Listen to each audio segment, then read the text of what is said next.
There was a 21-year-old by the name of Kavita. She was on a flight from London to Mumbai, India, and it's about a 9-hour flight to get from one point to the other. She slept through most of the flight, and now it's landed. She's patiently waiting in her seat for that little seatbelt ding to go off so she can hop up out, grab her little luggage from the overhead bin, and start deboarding the plane. She unlocks her phone as she's waiting.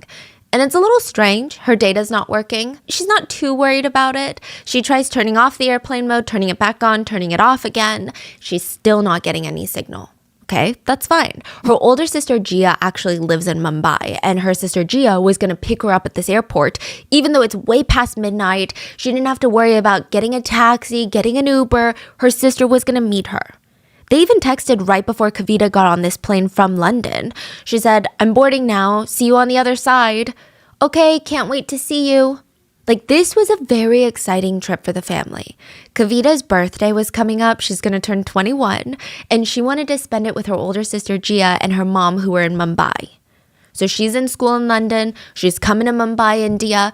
And the sisters, the family, they were super, super close. So India is her home country? No. Oh, okay. Oh, it's very complicated. Okay, so her sister was born in the US. I don't know if Kavita was born in the US or in the UK, but they immigrated to the UK from the United States, and then just the sister moved back to Mumbai, even though she was never born or raised in Mumbai. So I guess not moved back to, but moved to Mumbai. So she's only meeting sister? And her mom goes back and forth between London and Mumbai. Okay. Yeah, so her mom is in Mumbai right now, right? And they were all really close, but it was rare to see Jiah these days because after she moved to Mumbai, it's a 9-hour plane ride. Jiah was actually an actress in Bollywood, the Indian version of Hollywood. Like, think of it as Hollywood meets K-dramas. They produce over 1,000 movies per year. Like, this is Hollywood on steroids. That is double what Hollywood puts out in terms of volume. Their audience is over 3 billion people, and in 2020 alone, they were valued at $1.7 billion US. Kavita's sister Jiah used to live in London, but she moved to Mumbai with their mom so that she could pursue her dreams in Bollywood, right? To become an actress. She worked hard. It said that Jiah's discipline was unmatched. Like, this girl put in the work. Everyone praised her, not just for her talents, but just for her sheer unthinkable work ethic. So yeah, a Bollywood famous actress was going to pick up Kavita from the airport like a personal chauffeur, but that's what sisters do, right? So Kavita gets off the plane. She's waiting for her suitcase at baggage claim. She's trying to get some internet, some signal to pick back up, but eventually she gives up and connects to the airport Wi-Fi. She just wants to let her sister know, "Hey, I've landed. I'm going to wait for you at like gate D." Immediately, every text message, every call that she had missed while she was flying was coming into her phone. Text after text, call after call, missed calls from her mom, aunt, cousins, random family friends, Instagram DMs, Facebook notifications, even her email inbox was overflowing. Some from people she knew, some from complete strangers. And her eyes are just like wildly scanning through these notifications. She has no idea why these people want to reach out to her so badly. And then she collapses on the airport floor, just sobbing. Passerbys asked her what was wrong. They tried to offer her help, but she just pulled herself together and ran straight out of the airport. She needed to figure out if it was true. Was her sister Jiah really dead?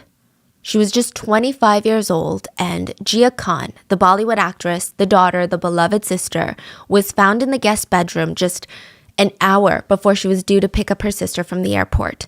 She was found dangling from the ceiling fan. It was originally presumed that the stress of Bollywood became too much for her. But when you really look into this case, there are so many unanswered questions, so many little mysteries that don't make sense, that don't add up. She was found wearing a completely different outfit from what she was seen leaving the house in. She was inches away from 2 twin beds, meaning if her survival instinct had kicked in, which most people's do, she could have easily changed her mind. Every single light was on in the house. Every door was closed, which is very uncharacteristic of Jiah's home. And the most confusing part about this case was that the marks on her neck didn't match up with the crime scene. Her body was allegedly covered in cuts and bruises. She had reportedly gotten into a very big fight with someone just hours before her death, and the window to that room that she was found in, wide open, meaning anyone could have been in and out. The police immediately ruled out foul play when there were so many fingers pointed to foul play. It wasn't until a couple days later when 6 pages of Jiah's personal diary were leaked to the press, and that Jiah's death would be connected to a very powerful family / nepotism baby in Bollywood. And it culminated in one of the biggest scandals and mysteries in Bollywood and in India, in the world, to date. As always, full show notes are available at rottenmangopodcast.com. This case was really, really big back in 2013, 2014 when it started happening, especially since some of the players in this scene or in this case are very big names in Bollywood. The court process actually lasted 10 whole years, 1 whole decade, and just at the end of April of this year was when the courts came to their final decision on this case. Wow. Yeah. So case is finally closed now. Finally, like a month or 2 ago. Wow. But, the court of public opinion is never closed and it's still very divided.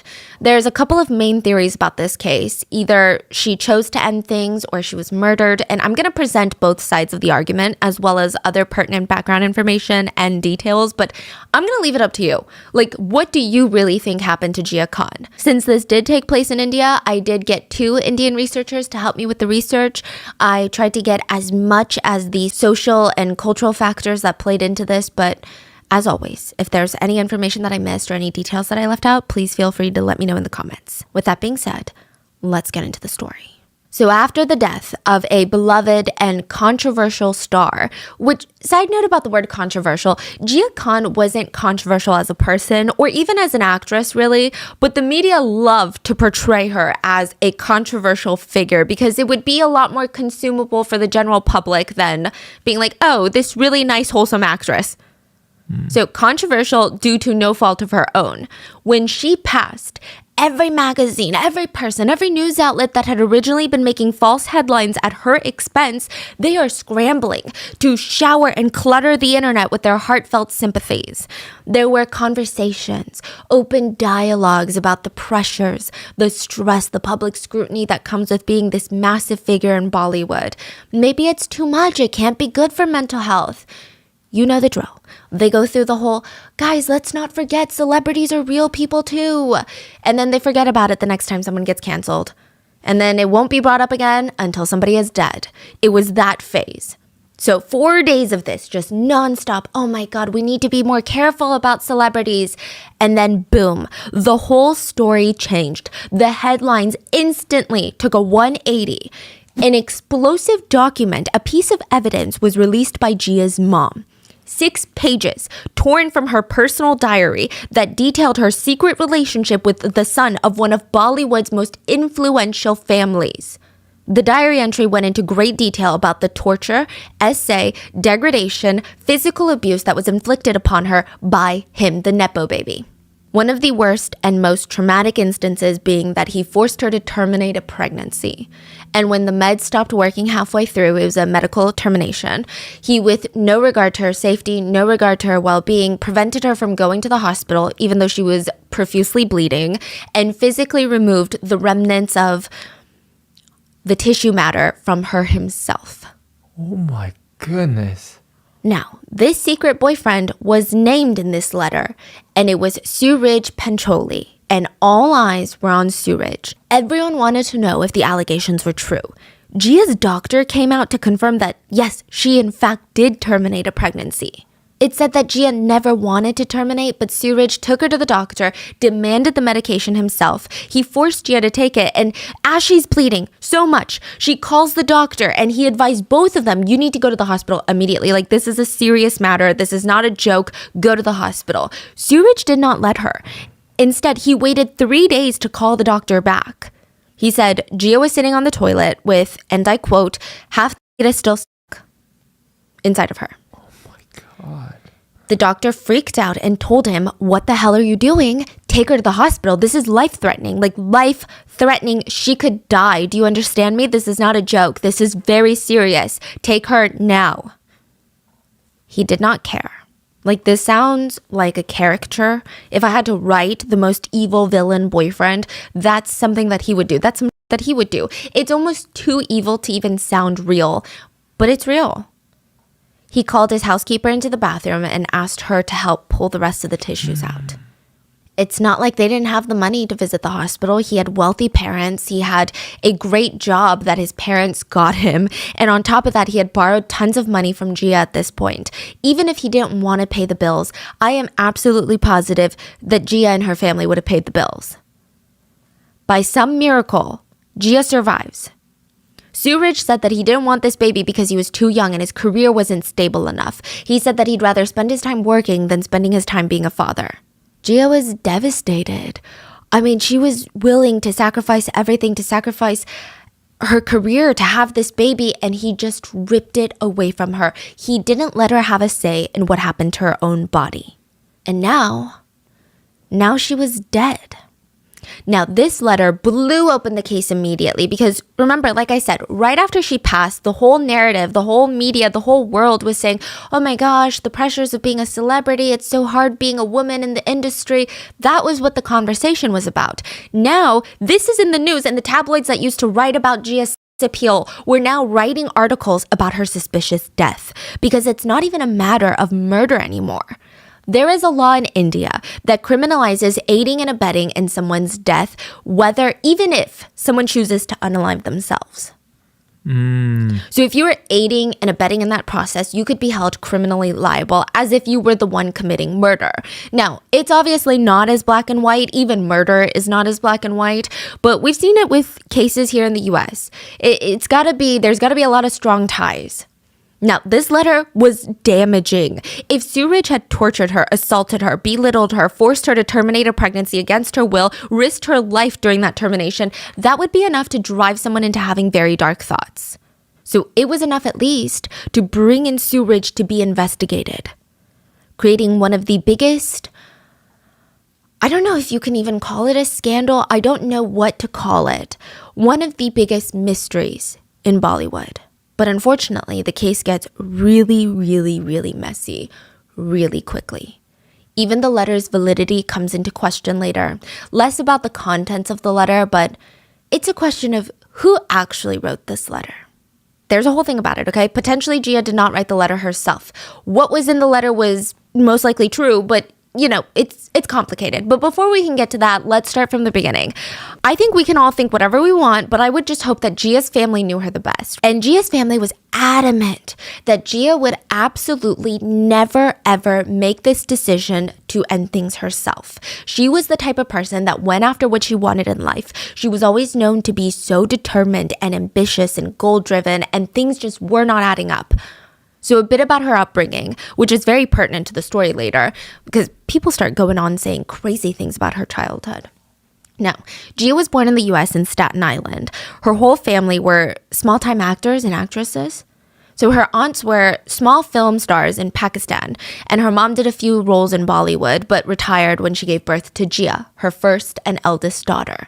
She would go on to have 2 more daughters. Out of the 3 daughters, Jiah, the oldest, was like, Mom, I'm gonna do what you did, but better, no offense, okay? I want to be the best actress in Bollywood. And you would think that her mom would be excited, but she was not excited. Her mom said, I was very worried. She told me she wanted to be a film actress, and it's not talent-based in Bollywood. It's luck, it's connections. That's when I had the one-on-one conversation with her, and I said, baby, you have to understand what this industry is really all about. But my daughter had a clear mind. I told her, you're very young. You can always do movies later when you're older. I want you to finish college first. I wanted her to go into medical sciences. But she said, Mom, I've already decided. What can you do? So I told her, if that's what you want to do, then you need to study at the top university in the world to enter the business you want to get into. The family ends up moving to London, and when Jiah turns 15 to 16 years old, she moves all the way back to New York City by herself to attend the Lee Strasberg Film Institute in Manhattan. This is a huge, huge deal. Some of the biggest names just of all time have walked those very halls. Angelina Jolie, Lady Gaga, Chris Evans, they all went to that school. Jiah's mom was worried, but she also was very proud of her daughter. It's like a double-edged sword. You're so scared because that's your child, but then at the same time, you're like, man, how did I raise this girl? She's crazy. She's just going after what she wants. Nothing's getting in her way. It's insane. Jiah's sister said, oh yeah, it was wild. Like, she's a teenager living in New York City, and you would imagine that most 16-year-old kids, they're alone in New York City, no parental guidance. They're gonna be out having a freaking blast, partying, being crazy. All she did was work. Just work, go to school, work, go to school. And then Jia's first job was actually through a friend of her mom's, okay? Her mom is Rabia, and Rabia's friend had gotten her a lead female role, which is a huge deal considering Jiah was only 16 years old. She took the offer. Now she's got to move to Mumbai with her mom to get this deal done, to film this whole movie. She gets on set and yikes, okay? That's all I can describe it. Yikes. She felt so off about this movie. Her mom felt so off about this movie. Her mom's friend, who is the producer, was like, oh, yikes. So the role, I don't know if there were revisions to the script. I don't know what was going on, but the role just kept getting increasingly more, and she's 16. Wow. So everyone is like, yikes, this is not what we want to do. And even though she signed a contract, and in Bollywood, and really in any industry like this, signing a contract for something like this, you get punished as the lead or any actor in a film if you decide to drop out. Like, there's not even just being blacklisted from the industry, which can happen, but there's contractual reasons. Like, you might have to pay a sum, you might have to do this, you might have to do that. It's really complicated. But the director let her off without any consequences because it was truly a weird and unfortunate situation. I guess originally the script wasn't supposed to be sexual, but maybe the studio houses were like, yeah, we need some scenes and stuff. And she's like, okay, I'm 16, I gotta go. And so for the next 3 years, Jiah had no new roles being offered to her. But she's in Mumbai, and she's just trying to take whatever job she can get in the industry. She's just trying to pay the bills. She doesn't want fast fame. I mean, there were methods where you could date a producer, you could date a director, and first of all, nothing is wrong with that. You know, it's a cutthroat industry, especially for women. Everyone knows what both parties are getting out of the relationship, but Jiah she just really wanted to make a name for herself the right way in her eyes. She's like, I just want it to be about me. And finally, the call comes. She's casted as the lead female role in the movie called Speechless. She's 18 years old. And let me read you the movie blurb just so you have an idea about what this movie is about. He's 60. She's 18. Some love stories are never meant to be understood. Okay. This is like a horror film. The movie was about a girl that brings her friend to her parents' vacation destination, like a vacation home. And the girl and the parents are all there together. And then one day, the dad is spying on his daughter's friend, Jiah, and she's in the backyard alone. And for whatever reason, she's watering herself with a water hose while wearing nothing but a white oversized button-down shirt. And things just escalate from there. This movie is based on a Hollywood film called American Beauty. It's just a remake. It's the same premise, same movie plot, same everything. This is a massive role. She should be proud of it. The movie itself ended up being a flop, but Jiah did get really good reviews for her acting. Critics said she's impressive. She's got attitude. She's got incredible appeal. She got role after role, but as her career progressed, critics and the public started focusing more on her appeal than they did her actual acting, which is what happens to a lot of great actresses. Like, it happened to Margot Robbie after The Wolf of Wall Street, and it takes so much for these women to do different films to let people know, hey, I actually have talent, thanks.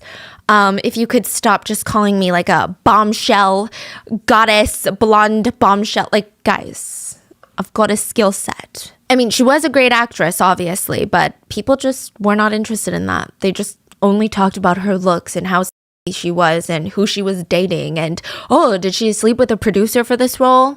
Now, the audience, other producers, and even her cast and crew all paid more attention to how she looked than she acted. The looks and whispers and online articles start getting more real, more scary, more dangerous. One night, Jiah comes home, and her sister Kavita, the one from the start of the story, she was visiting Jiah in Mumbai. So she's staying at Jiah's apartment, and Jiah comes bursting through the door after work in tears.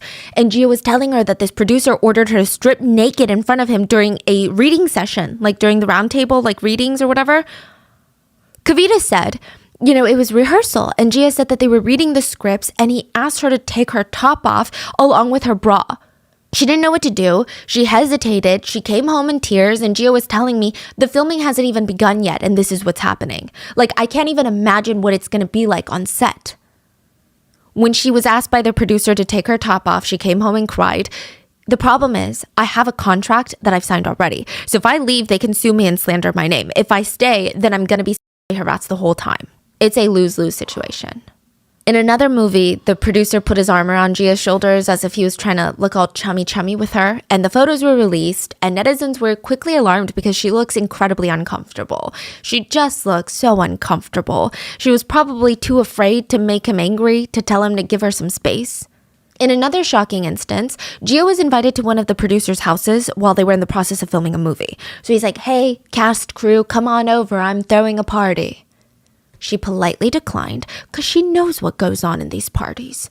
She gave the reason that her little sister was visiting from London. Her other little sister, Karishma, was visiting from London. And he's like, "Okay, well, that's perfect. Bring your sister along too." I think it just got to the point where both parties knew that she was trying to politely decline, but because he kept pushing it, she couldn't give an appropriate rejection. Like, she was saying everything but the words no, and come on, he's not freaking dumb. He's an accomplished producer. He knows.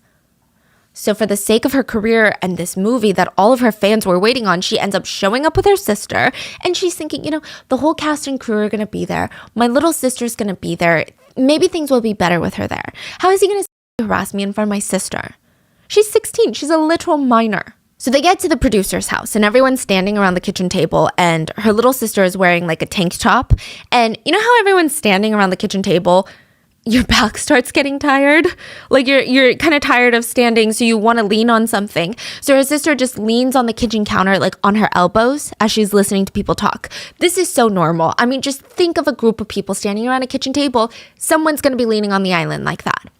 The producer takes one look at her and announces in front of everyone, "Oh, that one wants." At the little sister? Yeah. Jiah immediately jumped to her defense and was like, "What are you talking about? She's 16. She doesn't want." What are you saying right now?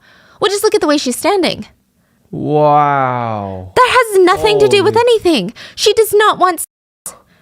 So they very shortly after this leave, and it turns out that this producer has a history of whipping out his at parties in front of unconsenting parties, asking female actresses to send nudes and stating that it was part of the casting call, verbally degrading women at his parties, and watching graphic materials in front of his female staff members at parties. Jiah was so taken aback, but she also felt so backed into a corner. I mean, her dreams, her career, her entire livelihood was on the line if she didn't do what these men had asked of her. She was very open with her family about how dark Bollywood was. She never tried to hide it. It's not like something that she did wrong. She wasn't ashamed. And I think it was a good reminder to her younger sisters, like, don't let these types of industries fool you. It's not glamour. It's not sparkles. But instead of writing about these shady producers, the media focused on the actresses who were all busy spending their energy trying not to be essayed. For example, Jiah was cut from a movie. Literally in the middle of filming, she was replaced. The headlines read, "Producer cuts Jiah Khan for flirting so much with the staff that she couldn't focus on her work." The truth was, a big-name Bollywood family star suddenly decided that his Nepo baby daughter was perfect for the role in the middle of filming. And because his family was so influential, Jiah was cut and in comes Nepo baby girl. But if people found out that's the truth, nobody will want to support the film or support the daughter, and the Nepo baby daughter will be a laughing stock. So this is what they did instead. So for the first time ever, after everything that Jiah had gone through, after everything that she had tried to accomplish, she decides she needs a break from Bollywood. Her and her mom go back to London, and she spends about a year just healing from everything. And her mom kept reassuring her, there's so many opportunities in London. Like, you don't have to be in Bollywood, but you could be a part of show business. You could be a brand manager, a brand ambassador, or there's got to be other roles, And it worked. In London, Jiah booked a bunch of brand deals, including working with Formula One. She spent a lot of time with her two younger sisters who loved to hear stories about Bollywood. But then Jiah runs into a man named Kumar. Kumar was a producer in Bollywood. He said he wanted to take Jiah in. He wanted to help her grow. He told her, don't let people get in your way. Don't let them waste your talent. He promised that as long as he was her mentor, she would not be essayed by any producers. She believed him. And I know what you're thinking. Kumar's gonna turn out to be super shady. Actually, no. He really was one of the good ones. Even Jia's family have nothing but nice things to say about Kumar. And because of him, January of 2012, Jiah makes it back to Mumbai with her mom. So at this point, her mom has decided that she's going to stay in Mumbai for a few months, go to London with her other two daughters, stay in London for a while, come back to Mumbai, and Jia's going to take her one last shot at Bollywood. And I believe side note, I believe Jia's father was out of the picture since she was like a young girl. So he's not in the picture. It's just mom and 3 girls. September of 2012, this is when things start going down, and it all starts with an innocent Facebook request. A friend request from a man named Suraj Pancholi. Now, by all means, nothing about this was creepy. Suraj was not someone that Jiah had personally met, I don't think. But, if they did, it was just in passing. But the guy was as vetted as he could be. His parents were both very well known in Bollywood. His mom was a famous actress. His dad was a big shot producer, and he himself was an actor/production assistant or a producer's assistant. And it's completely an illusion, but I feel like this would be much more comfortable accepting a friend request like that than like a complete stranger. Because you work in the industry, your parents work in the industry, like rumors run fast. You must at least be somewhat stable. But in this situation, Suraj was someone that would slither into Jia's life and just tear it apart, piece by piece by piece.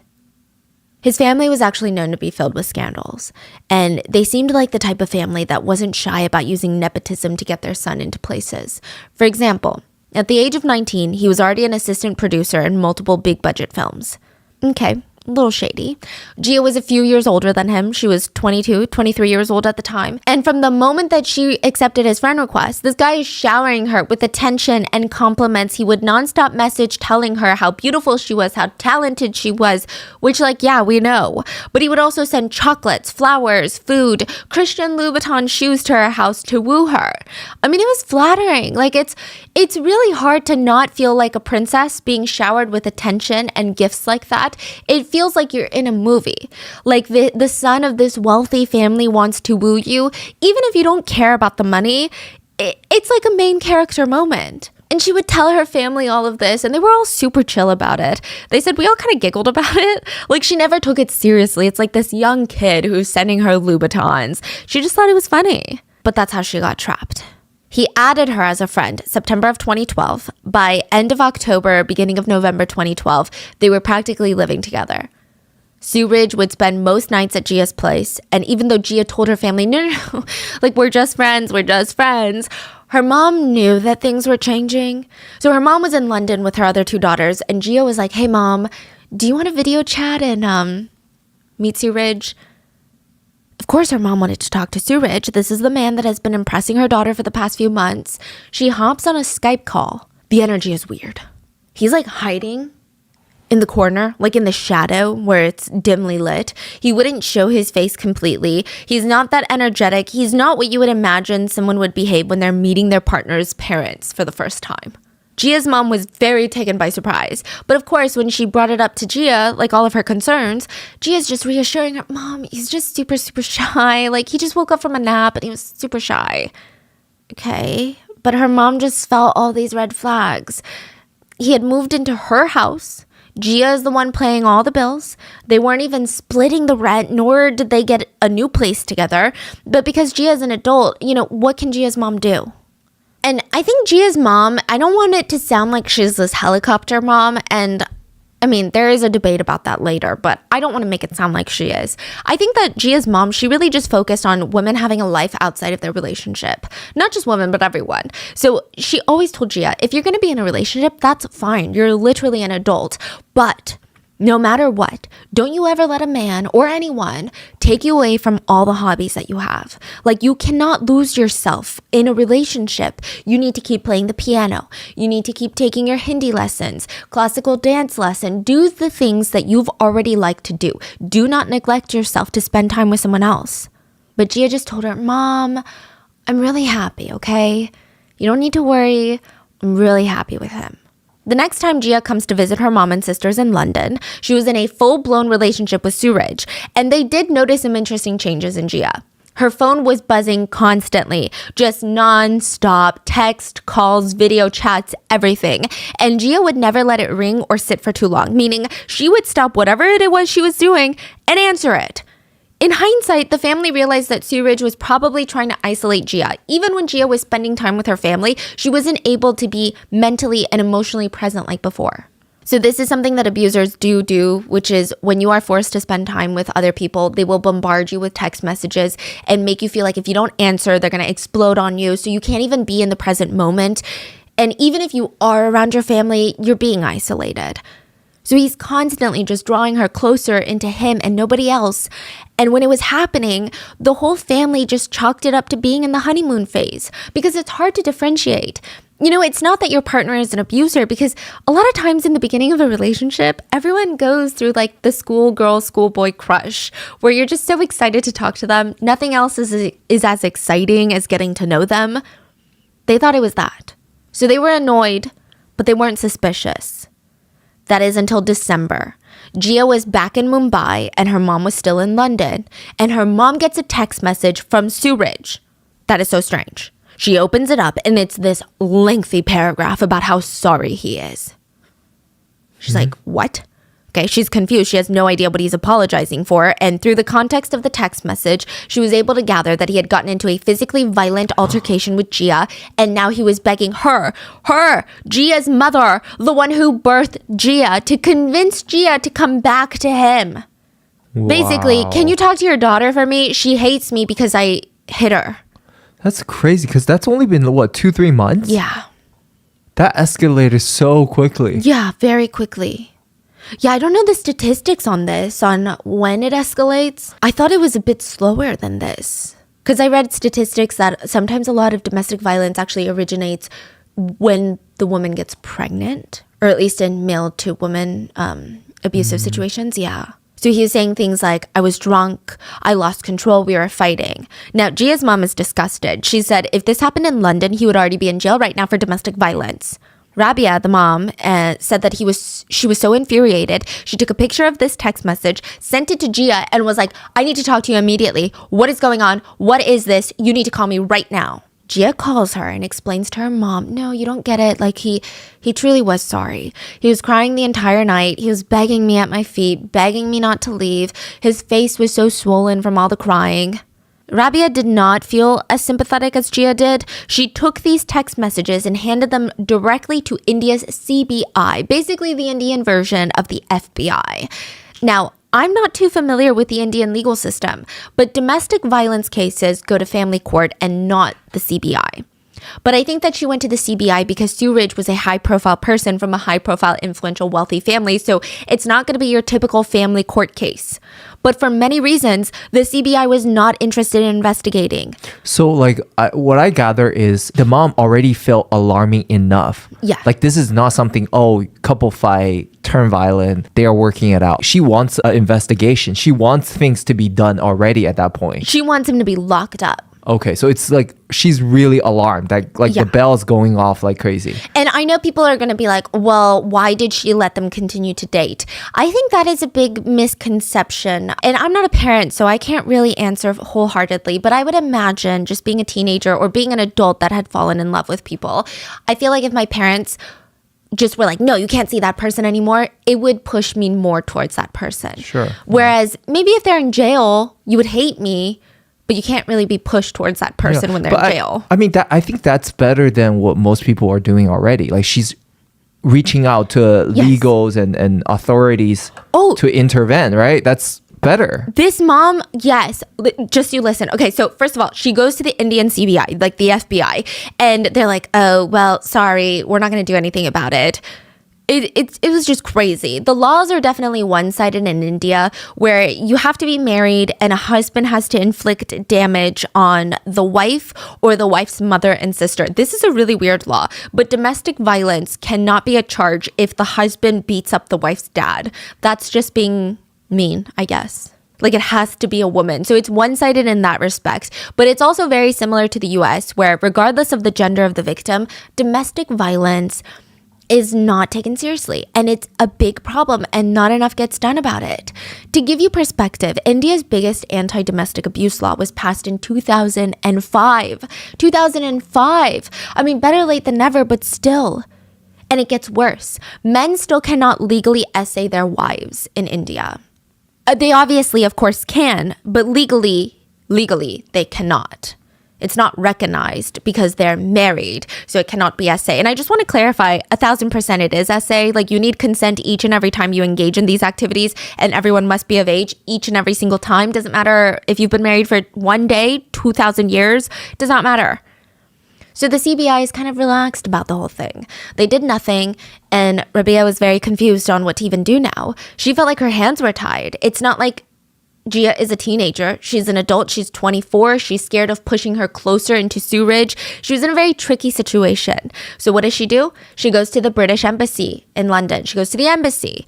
And then they're like, hey, because your daughter is a US citizen, because she was born in the US, you need to go to the US embassy. So she goes to the American embassy in London and is like, you need to do something. My daughter is being abused.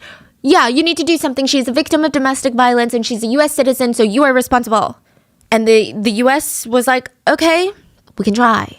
They reached out to the Indian CBI, and the CBI told them what I'm sure the FBI would have told India, which is, hey, leave us alone. This isn't your jurisdiction, So Rabia was stuck. She had no idea how to handle this situation, and Jiah was getting sucked deeper and deeper into this relationship.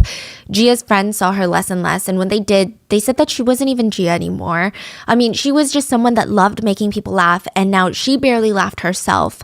She had less energy. I mean, there were just no words to describe the change in her personality. She only wore long sleeves and pants, speculated she did to hide the bruises. And originally she loved to make people laugh, and now she was just so miserable. January of 2014, Jiah went to a hairdresser who had been noticing the same changes in Jiah, but because she had so up close and personal contact with her, she actually saw a glimpse of underneath the neckline of Jiah's shirt. There were bruises and scratches, and she asked her, Jiah, what happened to you? Jiah hesitated before asking, Do all Indian men hit women? So we can assume that Suraj probably gaslit her into believing that this was a cultural difference, that she just needs to get used to it because this is what loving couples do, that all Indian men hit women. That could not be further from the truth, could not be. But you know how gaslighting manipulators are. The hairdresser could not really do anything to protect Jiah. I mean, look at Jiah's mom, who's trying everything, and nobody could do anything. So Suraj was said to have a very, very, very abusive relationship with Jiah. Not just physically, but people who knew the couple said that he would drag Jiah to these parties and these get-togethers with all his wealthy friends, all of his very elite Bollywood actors and actresses and producers, and he would physically and verbally degrade her in front of them. Maybe it made him feel more like a man when he dragged her down. Maybe he felt threatened by the fact that he was handed a career and she actually had talent and skill and was respected for her craft. But he would literally flirt with other women in front of her, call them beautiful in front of her, degrade her verbally in front of these other women. He would belittle her work, call her degrading names in front of people.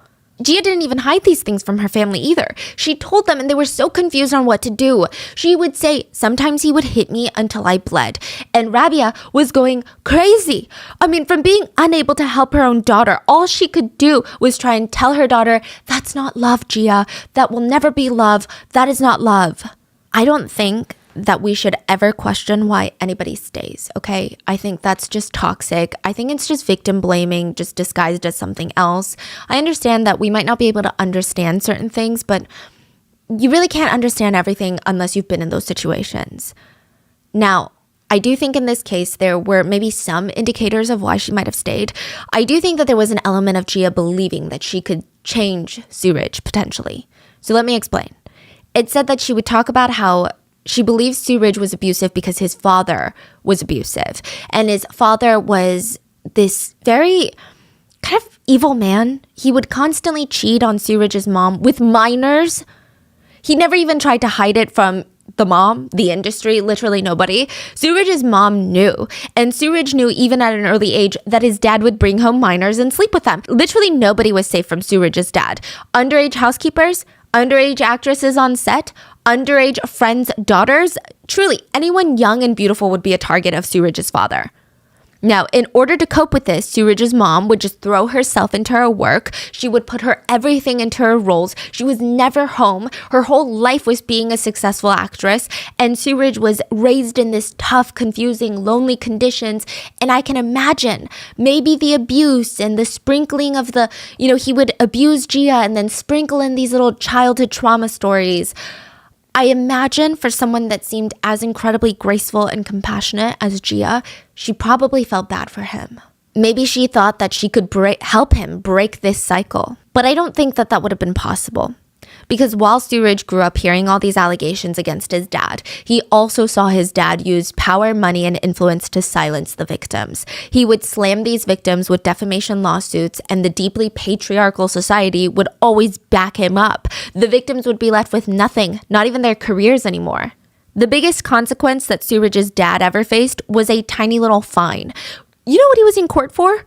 For essaying and blackmailing a girl that was decades younger than him. And he was slapped with a fine that was so minute compared to his earnings, it can only be described as comical, as laughable. But maybe someone out there is more cynical than I am, okay? And I'm sure the thought of, well, maybe she was also with him for money and fame, right? That's fine, you can think that, but that's not true. She wasn't. They kept their entire relationship a secret. He didn't even seem to pull any strings for her, and as for finances, he mooched off of her. It seemed like a situation of Suraj had to constantly ask his parents for money. His parents were the breadwinners. In order to get the money, he had to tell them why he wanted the money. He had to please his parents in order to get his next allowance. He's just a nepo baby. But for Jiah, she made her own money. She's an adult. She can do whatever she wants with her own money. So he's like, okay, maybe it's easier to take Jiah's money than my parents' money. He lived in Jiah's house that she fully paid for. She paid all the rent and bills. He never chipped in. When they would go out to eat, Jiah would pay. When Suraj would occasionally buy things for the house, like groceries, he would do it on Jiah's card. And even when he wanted to buy her a present, he would pay for it using her... he would pay for it using her card, not their card. Because I know some married couples are like fully joint finances. That's different. Her card. Like he's got his own separate bank account. He would use her bank account that he never puts money into. He once asked for a lot of money. And she's like, what do you need all this money for? Oh, because I want to buy you jewelry. He would also come up with these lengthy stories of how his family was in trouble and desperately needed to borrow money, or his friends were in trouble. And Jiah would lend the money with the promise that she would get it fully paid back. She would never get the money back. And also, come to find out, that friend never needed the money, never got the money. So what is he doing with the money? Sometimes he would say, I'm trying to buy you jewelry, give me money. She would give him the money and she would never get jewelry. So sometime between January and early spring of 2014, Jiah kicks him out of the house. She's so fed up. Suraj ends up getting his own place in Mumbai, and Jiah invited her mom to stay in Mumbai. She's like, I am over him, Mom. He's out of the house, because her mom typically would come to Mumbai more often, but because Suraj was in the house, she's like, oh, I'll just stay in London, right? And their relationship wasn't entirely over. It takes a while to break up when you've lived together and thought at one point that this was your soulmate. But regardless, Rabia was super, super proud of her daughter.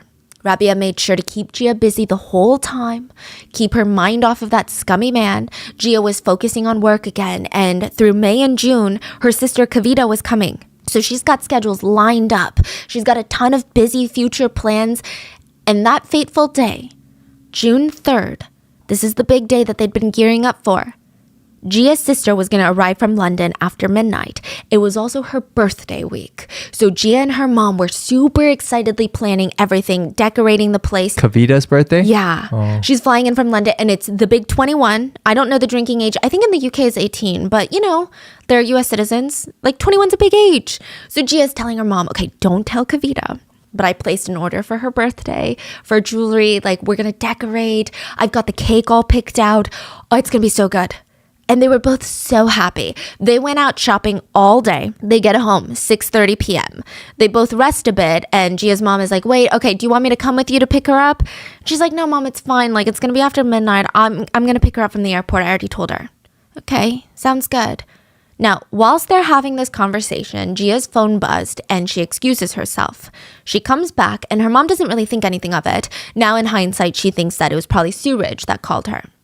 She comes back into the room and both of them decide, well, it's not like we can go to sleep tonight, right? So why don't we just do something else?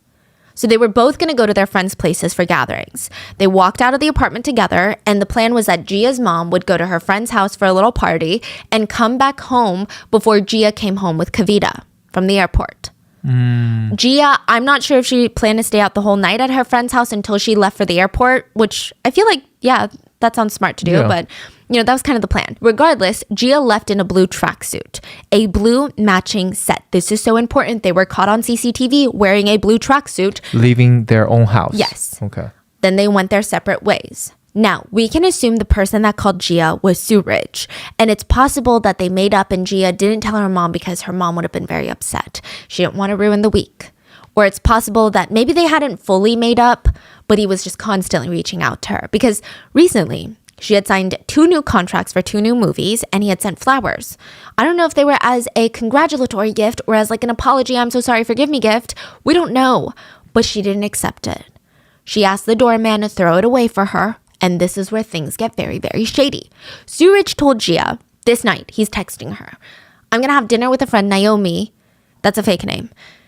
And then I'm going to meet with the jeweler. I'm going to get you your jewelry piece. I think he's like trying to get back into her life. He's like, I'm going to get you your jewelry. And it seemed like Jiah was like, okay, whatever. She goes to her friend's house and Suraj calls Jiah again. And he's telling her, okay, like I'm still waiting for the jeweler right now to get to my place. She's like, okay, this is weird. Why are you telling me this? And second of all, it's 10 p.m. You're meeting your jeweler. Like, what kind of jeweler meets you at 10 p.m.? She actually knew his jeweler. So just as I think there's a lot of trauma here. And even if they were broken up, I think it's so fresh. And I think he had cheated on her so many times. It's like, you know what? I'm just going to freaking catch him and be like, yeah, this is why I'm not getting back together with you. So she calls up the jeweler and he's like, what are you talking about? I'm not meeting him tonight. I'm meeting him next week. So she just caught him in a lie. And she just seems so done with it. She calls to tell him, like, I know you're lying, okay? And he's like, no, you've completely misunderstood. The jeweler lied to you because I told him it was a surprise for you. So he doesn't want you to know that we're meeting tonight. The jeweler even called back suspiciously to be like, sorry, I lied to you. I just wanted it to be a surprise. What surprise? He took the money to buy the jewelry. He was like, literally, I'm going to get you your jewelry. I'm meeting with the jeweler. What surprise? What is she going to be surprised about? But maybe sensing he couldn't come up with a better lie, Suraj just turns off his phone after this call. He stops responding to her, stops picking up any calls from Jia's phone. Her best guess is the guy is lying and is cheating right now. So again, it seemed like they were on bad terms. He had moved out, but maybe he's like trying to do all these things to get her back. And she's like, look, you're never going to change. So what does she do? She leaves her friend's house to catch him in his lies. She goes all the way to his place and his housekeeper opens up the door. Okay, so this part, I'm trying to be very careful with my wording here. Suraj claims that when Jiah arrives, she sounded manic. She's screaming, she's yelling, accusing him of cheating and demanding to see him. Do I encourage that kind of response when someone is cheating on you? Or when you think someone is cheating on you? No. But do I think that it's a completely normal human response? Yeah. I mean, but the use of the word manic almost implies that she was dealing with some sort of mental health battle at that point in time, which she might have been. But again, it's a pretty normal response to when you think that you've caught your partner actively cheating on you. It's giving, she was acting all crazy because I was in bed with another girl. Like, that's the energy Suraj is giving. Anyways, Jiah is demanding to see him, but the housekeeper is like, oh, no, you can't. He's in a meeting. She's covering for her boss. And he comes out to see what the commotion is about. The two of them get into a very heated argument while the housekeeper is just awkwardly standing there. This is 10:48 p.m. Jiah is seen on CCTV storming off. So there's CCTV footage of her entering and leaving the building, but there is no footage of the fight. Now, Suraj turns his phone back on and sends Jiah 10 text messages, which I don't know, I guess you could also call that acting crazy or manic. But in the span of 20 minutes, he sends her 10 text messages. Call me if you want to talk. Leave. You made my life a prison. I really just wanted to eat food with Naomi, meet the jeweler, and give her your new order. You creep. You spy on me, shady person. How will we ever work if you do this? I always trust you blindly. Please leave me alone. You it up. You did. I am very unhappy. You think I'm jealous of your success? Ha ha ha ha. You ungrateful person. Talk to Naomi and find out for yourself what happened. I wanted to surprise you on Thursday. Thanks for it up. When you find out the truth, then talk to me. Before that, don't even think about it. How could you spy on me with Naomi? This is fucked up. Call me ASAP. It's urgent. Last text message. Call me now. I want to talk to you ASAP. Meanwhile, who's Naomi? Naomi is like the friend that he said he was going to eat dinner with and then meet with the jeweler. Yeah. Now, meanwhile, Rabia, she loses track of time while she's hanging out with her friends. She comes out of the friend's apartment at around 11:20, takes a taxi home, and she said, when I opened the door and I walked into the house, all the lights were on. The kitchen lights were on. The hallway lights were on. All the bathroom lights were on. The bedroom lights were on. I'm so sorry. What time did the daughter leave the boyfriend's house? 10:48. 10:48, and she got home at 11:20. So it's a 30-minute. 30 minutes. Okay. Yeah. And she said, I was calling for Jia's name because it's a little weird. They never leave no one just goes around leaving all their house lights on at this hour. It's just bizarre. Okay. And every single door in the house was shut. Again, weird. Jiah is not known for closing her bathroom door, her bedroom door. Like, they were very an open door house. It's just a house full of girls, Okay. Very strange. Okay, so just kind of a layout of this place. The primary bedroom is where Jia's mom was staying. It's always reserved for Jia's mom.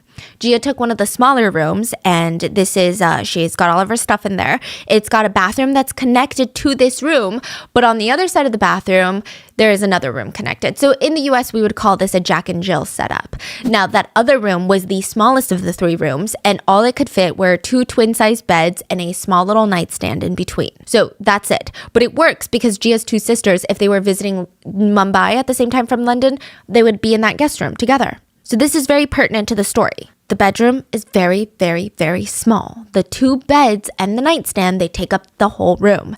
There is not much else in that room. Jia's mom walks into Jia's bedroom. She's not there. She walks into the shared bathroom. She's not there. And it's all so strange because the lights are all on. And she said, so I think, then where is she? I slide the door to the other room, the guest room. Jiah was dangling from the ceiling fan by a dupatta. This is like a decorative shawl/scarf that Indian women typically wear with traditional dresses. Rabia screamed and ran to her daughter. She tried her best to hug Jiah around the ankles to support her weight. She used her other hand to call emergency services, her friend, and then a doctor. Because emergency services were already on their way, but just in case, she's calling for backup. She's screaming, Jia's body is still warm. Her body is still warm. So the friends she called were still at the gathering that she had just left from. So a few of them make their way over, and they actually get there before Jia's doctor arrives and before emergency services arrive. But also caught on CCTV. Very interesting. But Suraj's father was also seen loitering around the apartment building. He looks like he's contemplating whether or not to go inside. It is strange. Now, there are a few reasons of maybe why he could be there right now. Maybe he was at the party and either dropped off Rabia, and dropped off the other friends who were rushing to meet with Rabia, or he was at the party and happened to hear what had happened and rushed over. But Jia's mom never mentioned him being at the party, and the father of your daughter's shady boyfriend seems like a big detail. Wait. Yes. You're saying the father was outside? Yeah. Never came in? No. Okay, then if following that thought, if he came to drop off everyone or came with the friends, why would you not come in? Exactly. Everyone would expect you to come in. No one would think it's weird if you don't come in. In fact, it's weirder if you don't come in. Exactly. Yeah. So that theory of, I'm just coming with everyone doesn't make sense. And I would be more inclined to go in if I'm like, oh my God, this is my child's partner. Yes. I'd be like, I feel like I have more right being in there than these random friends. Yes. I mean, the reason for him not coming, either he doesn't know what's going on, then why are you here? Yeah. Or he knows what's going on and deciding not to come in. In no instance can I think of a reason why he's there and doesn't go in, unless he's meeting someone else. But that kind of information has not come forward, like information that he knew someone else in this apartment building. So instead, he just wandered around the lobby and left. Before he was completely out of range, CCTV did catch him reach into his pocket, pull out his phone, and make a phone call. It was strange, but it's about to get stranger. Unfortunately, even though her body was warm, Jiah was pronounced dead at the scene. Jia's mom immediately went into detective mode, as most mothers would do in this position. She felt it was off. The whole thing was off from the get-go. First of all, she saw what her daughter was wearing. She was not wearing that blue jumpsuit right now.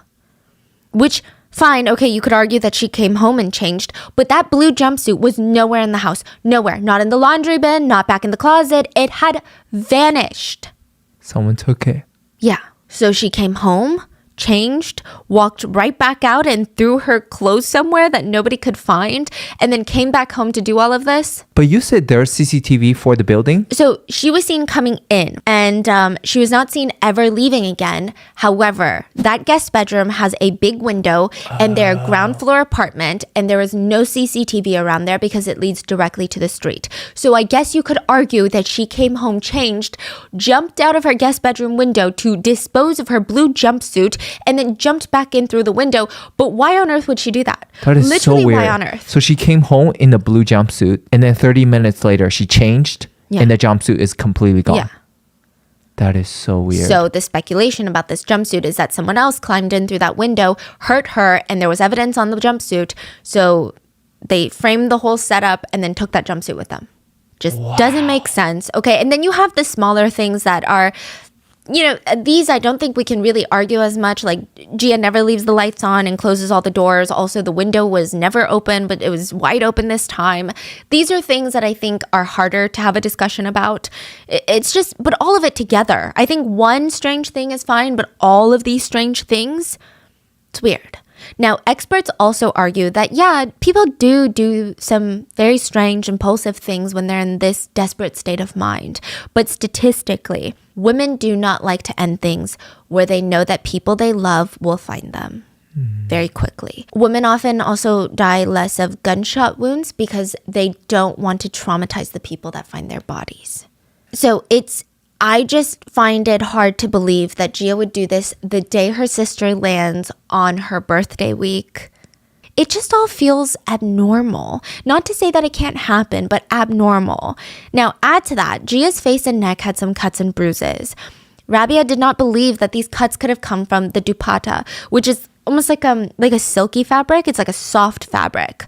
Moreover, allegedly, the ligature marks did not match with the markings of that type of fabric. The police tested the room for fingerprints, and they came back, get this, completely clean. Completely no trace of anyone's fingerprints. Not hers, not her mom's, not anybody that lives in this apartment, no one. The light switch, the door handle, the ceiling fan, no fingerprints at all. The complete absence of fingerprints.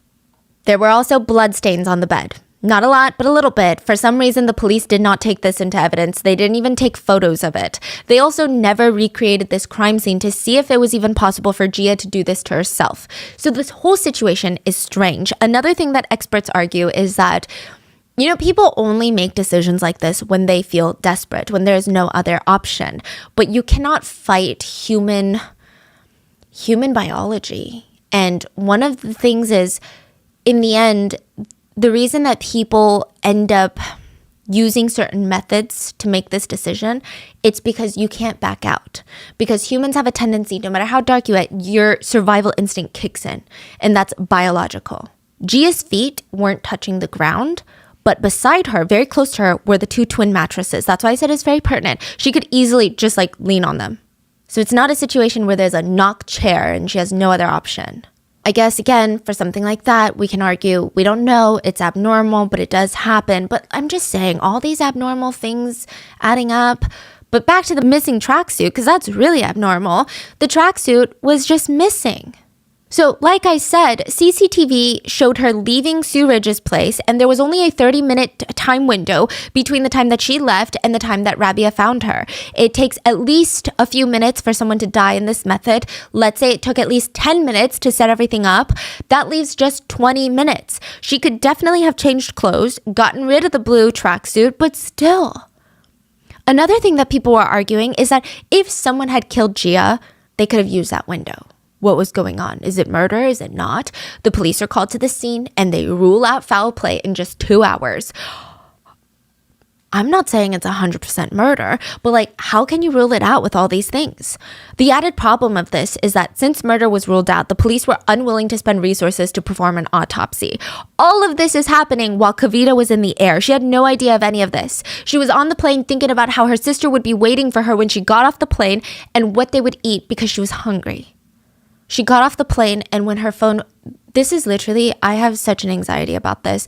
Anytime I'm not traveling with my whole family, I always buy the Wi-Fi on a plane, even if it's pricey, because I don't know why. Anytime I'm on a plane, I feel like something's going to happen to someone and I won't know. And she gets off the plane and all these missed calls, text messages start bombarding her. Friends giving condolences. And in the middle of this airport, her entire life collapsed. And for the first few days, I think the family they were in grief, I think that Jiah's mom had some suspicions, but they just were grieving. It wasn't until a few days later, Kavita wanted to feel closer to her sister Jiah. She remembered this poem that Jiah had read her. So she goes into Jiah's room looking for a copy of that poem because it was from like a book that Jiah really loved. And in a box, she finds 6 torn pages of Jiah's diary. This is the one that was released. Jiah had written about the abuse, the assault, the rapes that she went through and how horrible the relationship with Suraj made her feel, about the termination of her pregnancy. And when Kavita showed her mom, the family made it a decision to release it to the public. It's very painful for them. I think this is a cultural difference. In Asia, it's very common that you should never air out dirty laundry, even if you are a victim. You would think that you're exposing a crime, but they're like, no. You're like being messy. So the fact that they made this letter public, it seemed like the family was very desperate for justice. Jiah's mom said, "I've decided to make this public so everyone will know the truth behind my daughter's tragedy." Now, the letter is quite long. You can find it in our show notes, but the important parts. Again, Jiah mentions that she lost everything because of Suraj. She felt like she had nothing else in this world. She was completely broken. She said in the process of loving him, she had lost herself, yet he tortured her every single day. She devastatingly wrote, "It didn't matter how many gifts I gave you or how beautiful I looked for you. He just always cheated on her."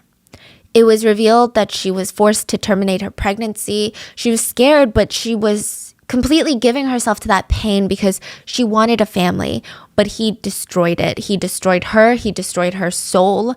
She said her career is not even worth chasing anymore. She said, "When I met you, I was a different person. I was ambitious, driven, disciplined. And then I fell in love with you and I thought that you would bring out the best in me. But I didn't see any love or any commitment from you." She talks about how every day she's scared that he's going to hit her. She says her whole life is just about him and work. And his whole life is about partying and women. She writes, "All you want in your life is partying, your woman, and your selfish motives. All I wanted was you and my happiness. You took both away from me. I wish you had loved me like I loved you. I dreamt of our future. I dreamt of our success. I felt so alone even while with you. You made me feel so alone and vulnerable. I am so much more than this."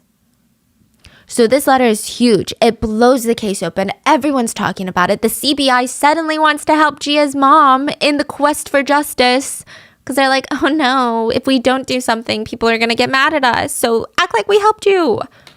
So they start investigating Suraj, and during the interrogation, he seemed a little nervous. Yeah, he was reiterating the same things. He was restarting the same sentences over and over again. But being nervous does not mean you're being guilty. He was also later caught on CCTV that night at a hotel nearby. So technically, he had an alibi, but not really. So they're like, he has an alibi. He was at a hotel. But not really. The hotel was on Jiah's side of the city. So he was nearby Jiah's house. There was a 30-minute window between when Jiah left his house and Rabia found her.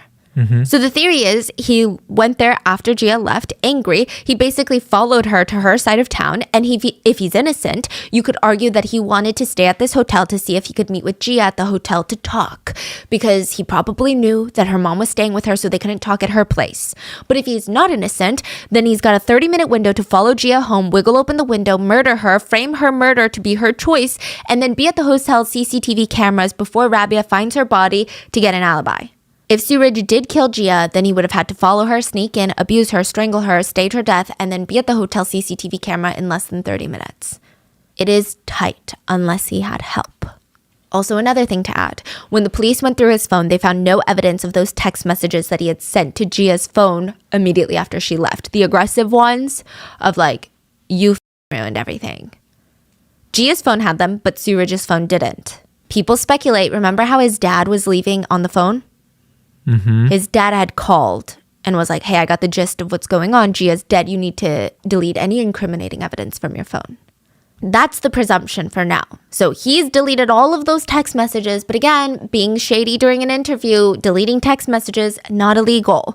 The CBI said they investigated Suraj, but they were going to release him due to his alibi. Rabia felt cheated of justice. Like, how can they just release him like that? Is it because his parents are wealthy, powerful, and well-connected? She was not going to let him get away with this. She paid for 4 out-of-pocket separate medical examiners to conduct autopsies on her daughter. Almost all of them wrote that manual strangulation was a possible cause of death. Basically saying, we can't rule it out. We can't say that's what happened, but there's no evidence to rule it out. Mm-hmm. Other suspicious things that they discovered, they found marks on her lips that could be bruises. They could have been made by a blunt force object, or they could happen when someone roughly places their hand over another's mouth.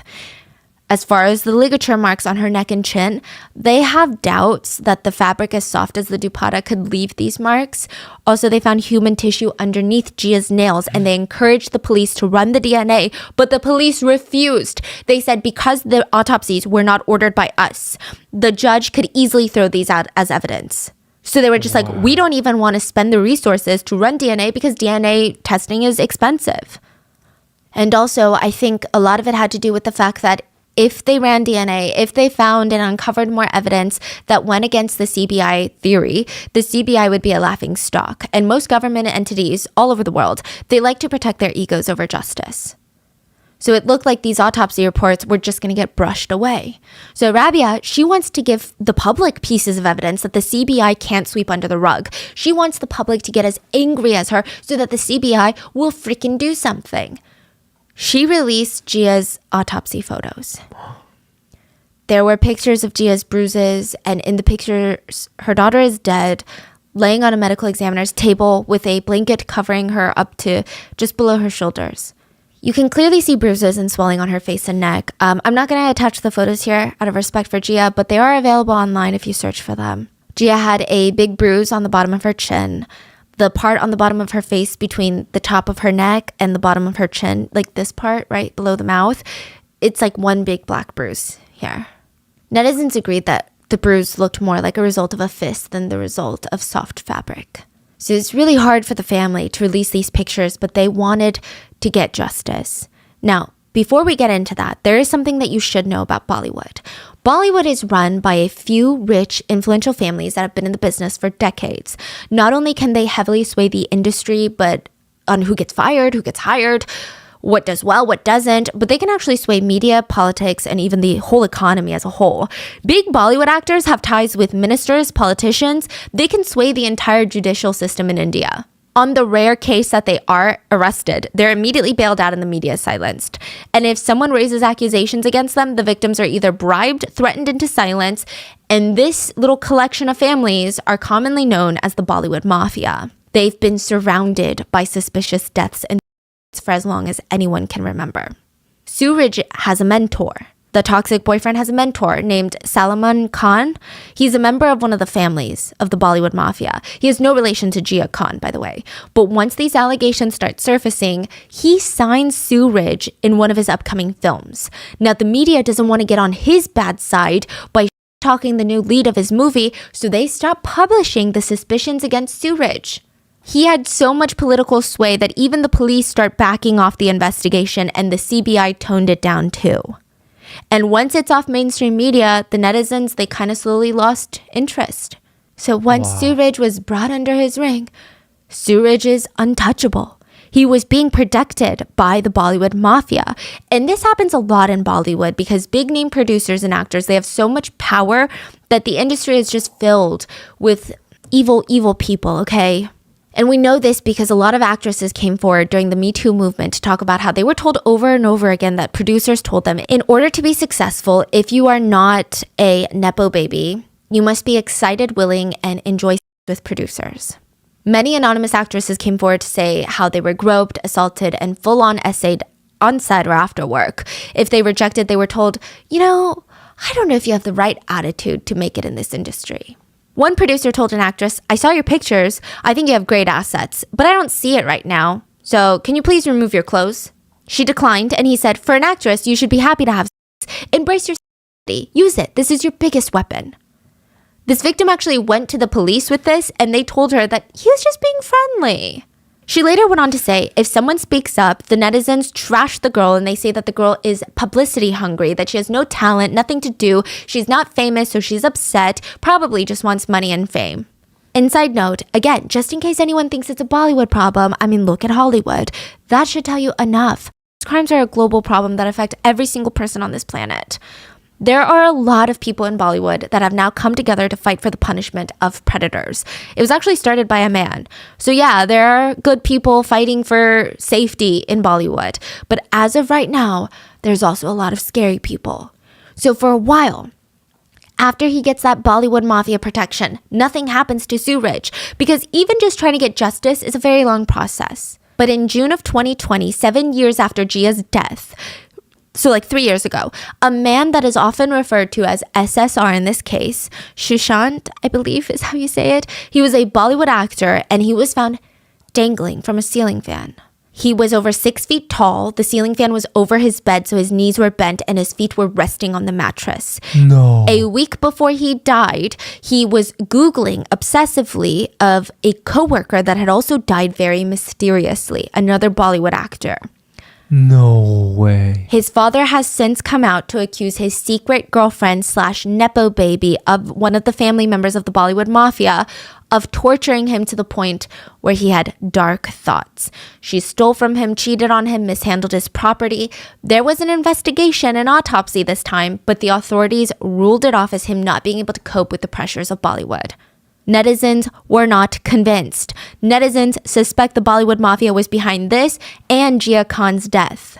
One actress said, they killed Jiah, they killed him, they tried to kill me, but they roam free, having full support of the mafia, growing stronger and more successful every single day. Know that the world is not ideal. You are either the prey or the predator. No one will save you. You have to save yourself. Another actress anonymously said, there is no law in Bollywood. They do whatever they want. So Jiah's mom, she believes it's also the Bollywood mafia that got to him, but nothing is being done about his case. Now, late April of this year, the Indian court officially acquitted Suraj on all charges related to Jiah's death. So let's Acquitted? Acquitted. So let's talk about Suraj's side of the story. Nobody's arguing that Suraj is a good person. There is evidence that he did abuse Jiah. There is not, however, evidence that he killed her. Look, I said I was going to present both sides, so I'm going to do that. While Rabia posted YouTube videos, went on talk shows, and went onto these national platforms to promote her daughter's case, Suraj did his own little press tour, his own little explaining. Suraj told the court and the media that Rabia was only telling half the story. He said Rabia hid vital information about Jiah's disturbed childhood and her multiple attempts at her own life. He said, and this part I hate. Okay, I hate that he aired her dirty laundry to the world, and I'm sure that there was some narrative spinning done in order to be in his favor, otherwise he wouldn't have said it. But I also really hate when people allude to daddy issues in any situation. Suraj told the world that Jiah's father abandoned her when she was just 2 years old, and for that she was always depressed. Now, she did admit that it was hard for her, but still, some netizens took this and was like, oh my god, maybe she even did all these movies because she has daddy issues and wants male attention. I don't believe that specific argument, that she looked for attention because her father left her. But I do believe that Jiah had a rougher time in childhood because she didn't have her dad to be there for her. She said so herself, but that doesn't mean anything. And then Suraj went on to tell the entire world Jiah's most deepest, most intimate secrets, the ones that she trusted with him in private, allegedly. He told everyone that she always had body image issues. She has a very, very hard ED. She had horrible boyfriends. Her first essay happened when she was only 14 years old. This was never public information. Jiah was actually quite private prior to her death. Suraj also said that Rabia was the main cause of Jiah's mental health issues. Rabia was a small-time actress who quit after having Jiah. She lived vicariously through her daughter. She forced her daughter to be perfect in every aspect so that Jiah could become the actress that Rabia had always wanted to be. He made it seem like Jiah was more anxious, more depressed because of her mom. I think most people were getting pretty upset when he started going on about this. Because first of all, dude, you didn't even treat her well. And now you're going to come for people that you don't have evidence of this. The only evidence you have are other cases of moms being tiger moms. That's it. And now you act like you were the only one supporting her, and now you're being accused. Like, it just felt really icky. But then something a little less dismissible came to light. During the brief CBI investigation, they ran a handwriting analysis on Jiah's note. Well, the analysis came back and the note did not match with Jiah's handwriting. Do you know who it matched with? The mom? Yeah. Now, handwriting analysis are not completely reliable, and we could always mention that the CBI could have been bribed, or a member of the CBI could have been bribed. But according to research articles published by scientists at Harvard and Cambridge, there's about a 4% margin of error for handwriting analysis. That's pretty big for science. But considering the circumstances, the note not being found until 3 days after Jiah's death, and during those 3 days, Rabia watched as the CBI labeled her daughter's death as no foul play, let Suraj walk out of the investigation room. I think that people could understand. I'm not saying that Rabia definitely, without a doubt, faked her daughter's note. That's for you to decide. But netizens, including me, can understand how a frustrated mom with no way out, who's watching helplessly on the side for months as her daughter's boyfriend beat her, mistreated her, and now potentially killed her, would want to do something. The contents of the letter, though, were not lies. She did have to terminate her pregnancy. She was being abused. They just weren't, according to the court's handwriting analysis experts, they just weren't written by Jiah.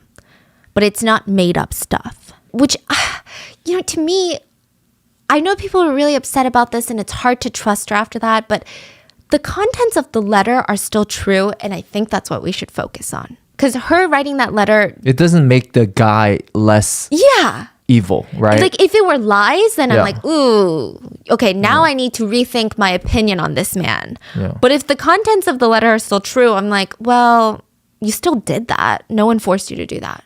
Now, after this news came out, suddenly netizens were not so passionate in supporting Rabia. If she lied about this, they're thinking, what other things could she not be telling us? And then some journalists thought it would be a great idea for Views to bring in Rabia and Suraj's famous actress mother at separate times to talk about the case and put the videos side by side.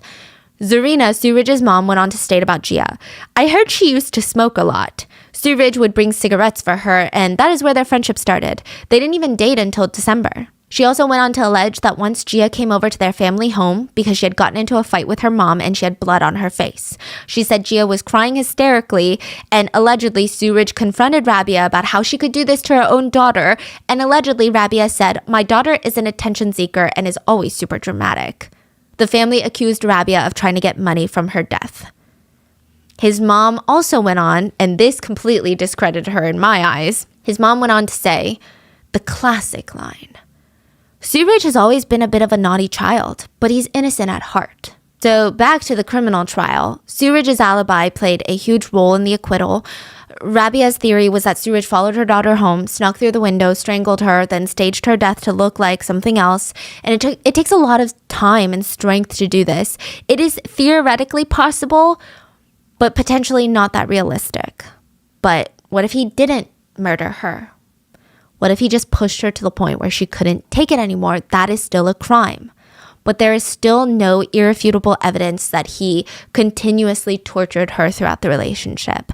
And that's not me saying I don't believe it. That's what the court is saying. And in the end, Rabia did admit that Jiah struggled with depression, that she had anxiety, she was self-harming, and struggled with an eating disorder, and she was under a lot of pressure. She did confirm that Jiah had previously made attempts before. Okay, this is where I stand on this. I don't think it matters. Because I think just because you go through one dark period in your life, does that mean that 20 years later you are still more likely to do something than anybody else that is happy and adjusted?